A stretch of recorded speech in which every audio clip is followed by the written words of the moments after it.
Aujourd'hui, le 14 décembre 2025, est une date qui va rester comme étant un marqueur d'une période troublante. Le MAC a organisé une cérémonie politique de la façon la plus professionnelle, de la façon la plus combative, de la façon la plus, je dirais même brillante. Il faut dire la vérité, la cérémonie de la proclamation unilatérale de l'indépendance de la Kabylie se poursuit encore. La salle était prête, rétroprojecteurs, des drapeaux, des musiciens, des personnalités politiques étrangères. Il y avait des députés canadiens, des activistes marocains, des activistes et des indépendantistes d'humeur corse. La cérémonie, il faut la voir, je vais vous montrer quelques images. C'est-à-dire, elle a été organisée, on dirait, c'est une boîte événementielle. Tout était bien organisé, des gens en costume, etc. Je ne connais aucun parti politique algérien qui peut faire preuve d'autant de moyens. C'est pas bizarre, ça veut dire que le MAC est structuré. Regardez les images.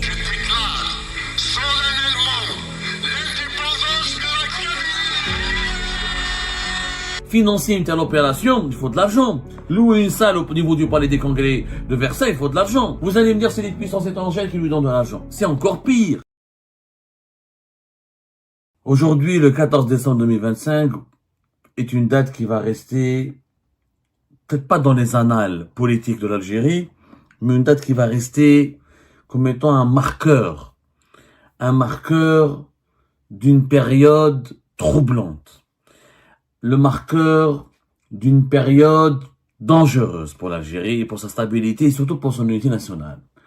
Aujourd'hui, le 14 décembre 2025, le mouvement pour l'autodétermination de la Kabylie, le MAC, qui était naguère, il faut le dire, il y a de cela 10 ans en arrière, le MAC était un mouvement folklorique, totalement folklorique, qui suscitait la rigolade, qui suscitait des blagues, qui suscitait des moqueries, qui suscitait des colibés. On ne les prenait même pas au sérieux. Les maquistes, on ne les a jamais pris au sérieux de cela 10 ans. En 2015, ils pouvaient manifester à Tizi Ouzou en Kabylie, il y avait des maquistes qui venaient à Alger, les manifestations en Kabylie, c'était quelques centaines. Peut-être le 20 avril, l'événement, la commémoration du printemps berbère, il y avait quelques milliers, mais ils n'étaient pas tous maquistes, parce qu'il y avait des Kabyles qui sortaient dans les marches pour se rappeler, pour rendre hommage aux victimes du printemps berbère, du printemps noir, et de tous les événements qui ont secoué la Kabylie pour le combat identitaire. Donc, il y avait des militants du MAC qui organisaient des rassemblements auxquels se greffaient des jeunes militants, mais qui n'étaient pas pour autant maquistes. Et on avait l'impression que c'était quelques milliers. En tout cas, le MAC, il y a de cela 10 ans, c'était un mouvement qui ne, mis à part les discours de Farhat Mhenni, sa notoriété en tant qu'artiste, sa relation, le fait qu'il était issu d'une famille de martyrs, une famille de shuhada, mis à part les polémiques autour de Farhat Mhenni, de sa personne, de ses discours, de sa prise de parole, et il y a rien qui intéresse. Le MAC n'était pas du tout intéressant. Il y avait très peu d'articles sur le MAC. Comme le MAC a commencé à se structurer petit à petit, il avait son agence d'information Siwel, il y avait des sites d'information. Sur les réseaux sociaux, il y avait quelques disputes entre les maquistes et les anti-maquistes, mais pas plus. C'était un mouvement folklorique. Aujourd'hui, le 14 décembre 2025, qu'on le veut ou non, le MAC a organisé une cérémonie politique de la façon la plus professionnelle, de la façon la plus combative, de la façon la plus, je dirais même brillante. Il faut dire la vérité. Le MAC, il a été hier, le 13 décembre 2025, à la fin de la journée, il a reçu un coup dur.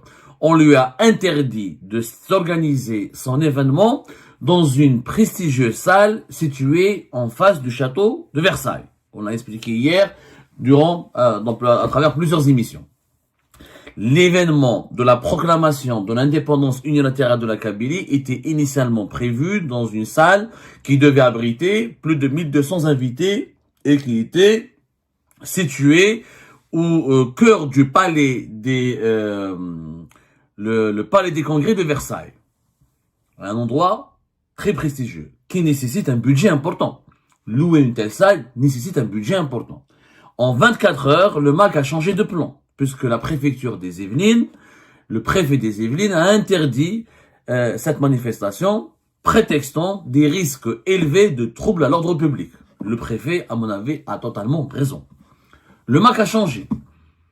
En 24 heures, moi je pensais, je dis la vérité, moi je me suis dit c'est bon, le MAC ça va te saboter, leur événement a été saboté, ils ont été compromis, ils se relèveront pas, ils ont initié une procédure de contestation au niveau du tribunal administratif de Versailles en référé, une procédure d'urgence, les juges des référés n'ont pas répondu, ni samedi très tard, ni samedi, ni dans la nuit du samedi à dimanche, ni dimanche matin. Donc nous on a pensé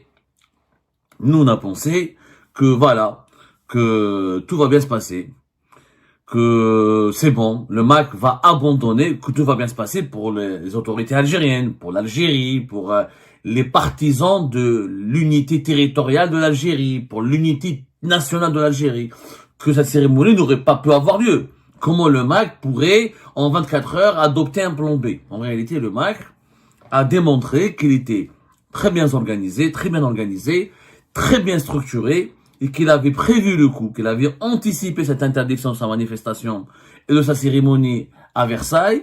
Ils avaient déjà trouvé ou avaient déjà prévu une autre salle qui n'est pas connue, mais c'est une salle privée située dans le 8e arrondissement. Déjà, regardez le choix des lieux. 8e arrondissement, Versailles, que des adresses chics, que des quartiers UP qui nécessitent des moyens financiers importants et qui nécessite une prise de contact, un réseau, une certaine influence, et un réseau, un carnet d'adresses, des connaissances. Donc ce mouvement qui était folklorique en 2015, en 2025, il a pu louer une salle au Palais des Congrès, excusez-moi, de Versailles, en face du château de Versailles, et en 24 heures, ils ont trouvé une salle, peut-être qu'elle était déjà prête. Peut-être qu'ils avaient déjà ce plan B, il était déjà dans la réserve. Ça veut dire qu'ils avaient loué 2 salles en même temps. Parce que je pense pas qu'ils ont eu la possibilité de trouver cette deuxième salle rapidement, parce qu'il faut la payer, il faut la louer, il faut payer il y a des prestations. Et à 14 heures, entre 13 heures et 14 heures, cette salle abritait déjà 500 personnes qui sont tous venus. La police française a quadrillé le quartier. Il est situé juste à côté de l'Arc de Triomphe, à Paris. On est quand même dans le cœur du 8e arrondissement, à côté de l'Arc de Triomphe. Et, comment dirais-je,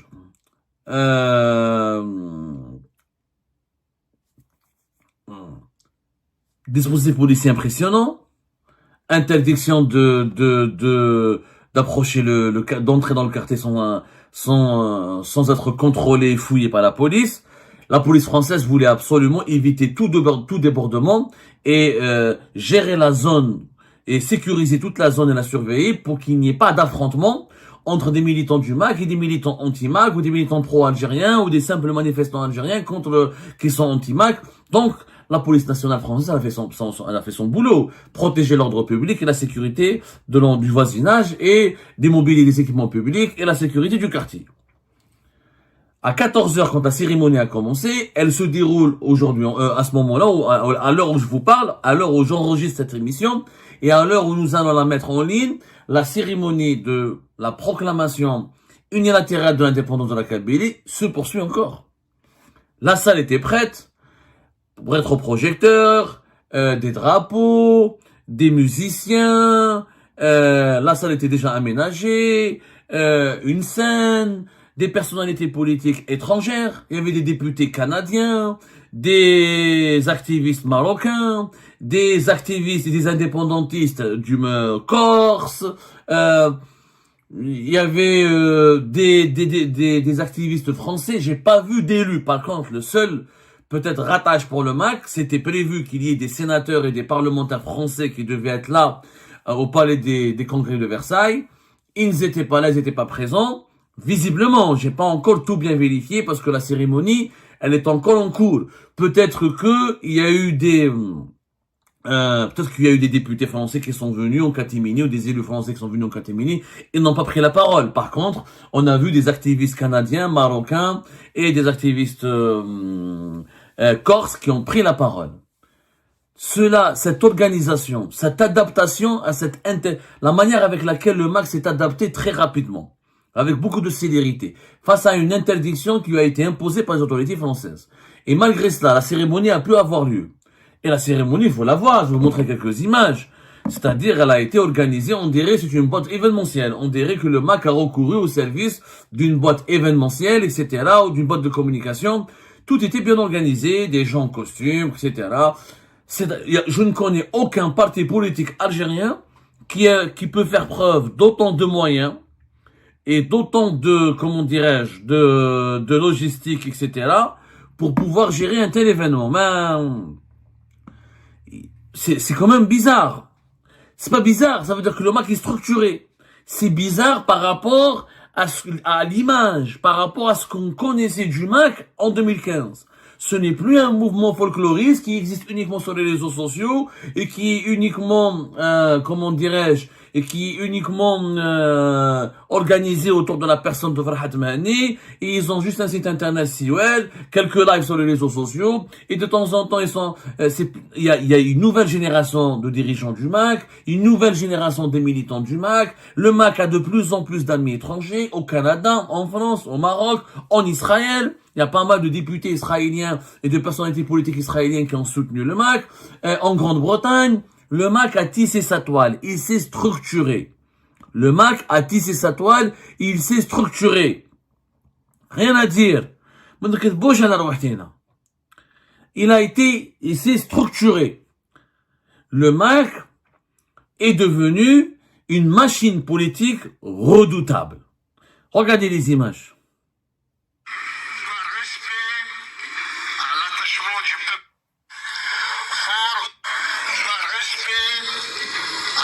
Du peuple kabyle à sa liberté et à sa dignité, eu égard à l'ensemble des considérants qui viennent d'être énoncés, fort des mandats qui m'ont été confiés par le congrès extraordinaire du MAC du 19 octobre 2025 et par la plénière du Parlement kabyle en date du 24 octobre 2025, en vertu des pouvoirs constitutionnels qui me sont conférés et dans un respect de la légalité internationale, devant les hommes, devant l'histoire et devant les instances internationales, au premier rang desquelles il y a l'Organisation des Nations Unies, en présence de personnalités politiques, diplomatiques, des intellectuels et des médias du monde entier venus témoigner de cet acte fondateur au nom du peuple kabyle, au nom du mouvement pour l'autodétermination de Kabylie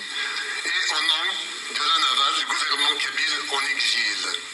Moi, Farhat Saïd, Farhat Mahani, je déclare solennellement l'indépendance de la Kabylie.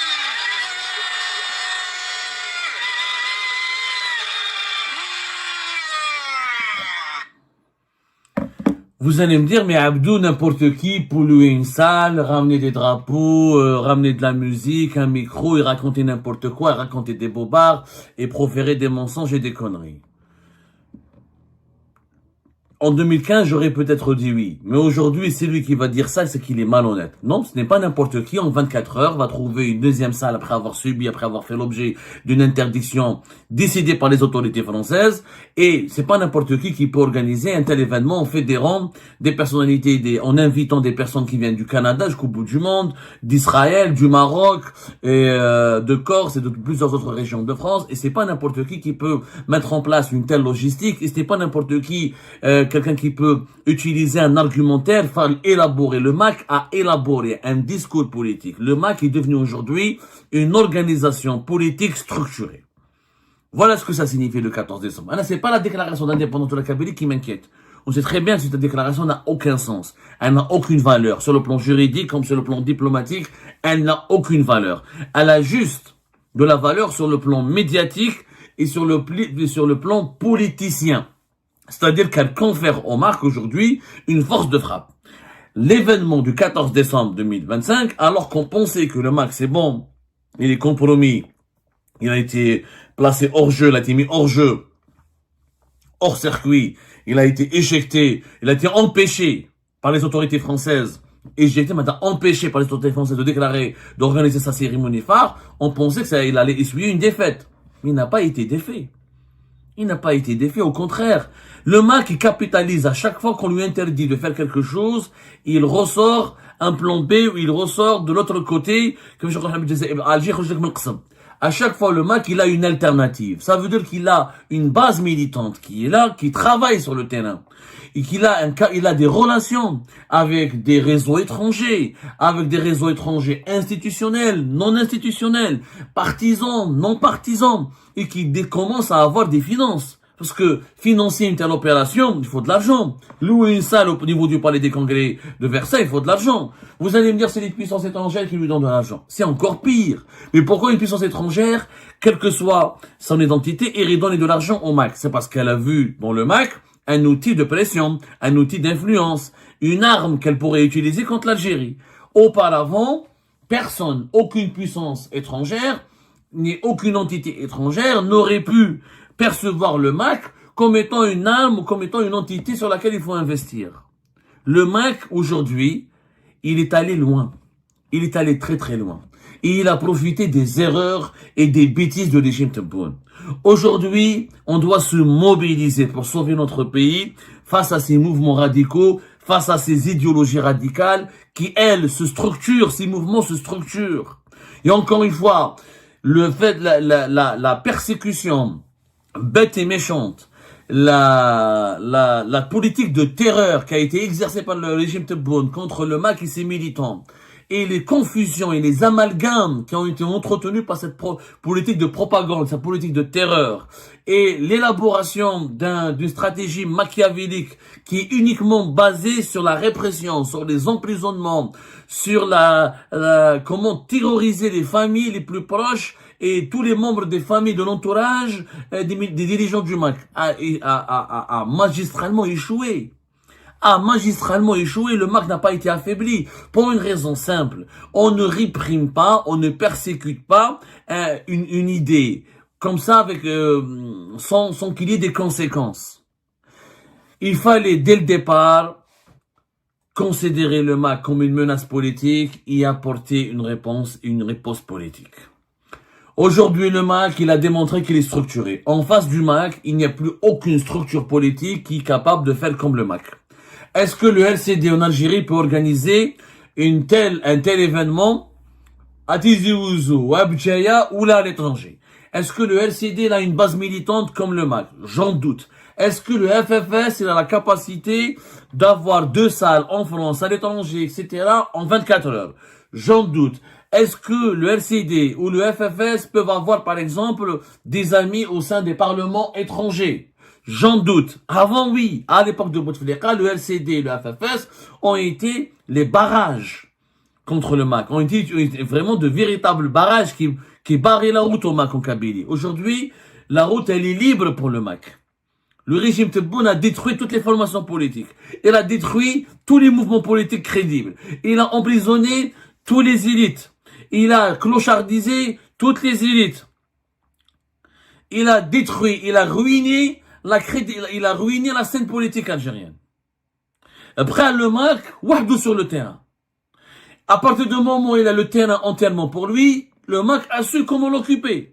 Bien sûr, il a tissé des alliances avec les étrangers, il a surfé sur la question palestinienne, il s'est aligné sur Israël, il a tout fait, le MAC, pour plaire et pour draguer l'extrême droite israélienne. Ça a marché puisque l'extrême droite et la droite nationaliste israélienne a permis au MAC de se rapprocher des lobbies britanniques et américains qui sont puissants, qui sont importants. L'extrême droite et la droite française, elle est solidaire avec le MAC, on le sait. Il y a des députés de la droite et de l'extrême droite qui ont accueilli la délégation du MAC au niveau du Parlement français ou au niveau du Sénat français, chose qui était inimaginable auparavant. Pourquoi? Parce que la France, à travers toutes ses composantes politiques, n'avait pas de problème, n'avait pas de relation conflictuelle avec l'Algérie à l'époque de Bouteflika. Mais comme Tebboune, il s'est créé des ennemis partout, il s'est créé des adversaires partout, et ben ces ennemis, ces adversaires, bien sûr, ripostent et font alliance. Vous connaissez le vieux adage, l'ennemi de mon ennemi est mon ami. Et donc, ils se sont intéressés au MAC, ils ont récupéré le MAC. Et au MAC, il a fait tout simplement de la politique politicienne, de la façon la plus opportuniste. Il a été un opportuniste de façon brillante. Il s'est rapproché de tous les pôles, de tous les États, de toutes les puissances. Il s'est rapproché de toutes les entités qui avaient un problème direct avec le régime Tebboune. Il a capitalisé sur les mauvaises relations du régime Tebboune avec la France, avec le Canada, avec les Émirats, avec le Maroc, avec les pays pro-israéliens ou les mouvements pro-israéliens. Et ça a permis au MAC de tisser sa toile. Une autre politique est aujourd'hui nécessaire en Algérie. Une autre politique, parce que plus on persécute, c'est comme avec les islamistes des années 90. Les persécutions des militants du FIS, les tortures qu'on leur a infligées, les détentions arbitraires, la persécution de leur famille, les perquisitions, les répressions, toutes les répressions qui ont été commises à l'encontre des militants islamistes ont renforcé le maquis terroriste. Ont alimenté le maquis terroriste. C'est quand quelqu'un, on va l'humilier, on va abuser de lui, c'est quand on va le rabaisser, c'est quand on va le torturer, quand on va le violenter, on le pousse à rejoindre le camp le plus radical, on le pousse à se radicaliser dans un mécanisme d'autodéfense, on le fait basculer dans la violence et dans la radicalité. Aujourd'hui, le MAC, il a eu plus de sympathisants qu'à l'époque de Bouteflika. Pourquoi? Parce que Tebboune l'a trop médiatisé, il lui a donné un statut. C'est le statut d'un mouvement terroriste qui menace le pays. En l'élevant au rang de mouvement terroriste dangereux et en le persécutant de façon brutale et encore une fois très sévère et quotidienne, ben le MAC a suscité l'empathie en Kabylie comme à l'extérieur de la Kabylie, y compris au sein de la communauté internationale. Il faut absolument qu'on se remette en cause. Lyoum Tebboune, je lui conseille de revoir sa politique. La politique de l'agressivité, de l'approche basée sur la barbarie, sur l'animosité, sur la brutalité, elle a échoué. Le MAC se renforce. Le MAC est devenu un mouvement structuré qui peut menacer, parce que maintenant la question, jusqu'où va aller le MAC? C'est pas le 14 décembre qui compte, c'est ce qui va se passer après. C'est que le MAC va faire du lobbying, il va aller faire des visites auprès des institutions nationales et internationales de pas mal d'États étrangers, il va essayer de capitaliser encore une fois sur la répression qui est menée en Algérie, notamment contre les détenus kabyles, les militants kabyles qui n'ont rien à voir avec le MAC, qui a été injustement emprisonné, parce qu'il y a pas mal de détenus politiques en Algérie qui ont été placés en détention, parce on les accusant, on les inculpant d'appartenance à un groupe terroriste, alors qu'ils n'ont rien à voir avec le MAC. C'est juste ils ont échangé sur Facebook, sur des messageries cryptées, ils avaient des contacts, où ils ont interviewé, où ils ont rencontré, où ils ont participé au même rassemblement dans lequel étaient présents des membres du MAC. Le MAC maintenant va faire preuve d'un opportunisme, d'un pragmatisme qui va donner encore plus de résultats. Si la politique de Tebboune n'est pas révisée en extrême urgence. Il faut arrêter de croire, parce que je vois beaucoup d'Algériens et d'Algériens qui se disent « Oh, mais de toute façon, le MAC, c'est une minorité, c'est des rigoulos, c'est un satellite de certaines puissances étrangères, au Maroc, Israël, il y aura jamais d'impact sur la Kabylie. » Au contraire, ces images qui vont circuler sur les réseaux sociaux peuvent influencer, peuvent fasciner des jeunes Kabyles. Il y a des Kabyles qui peuvent être influencés, ils disent « Attendez, la dictature, la répression, le chômage, la misère sociale, les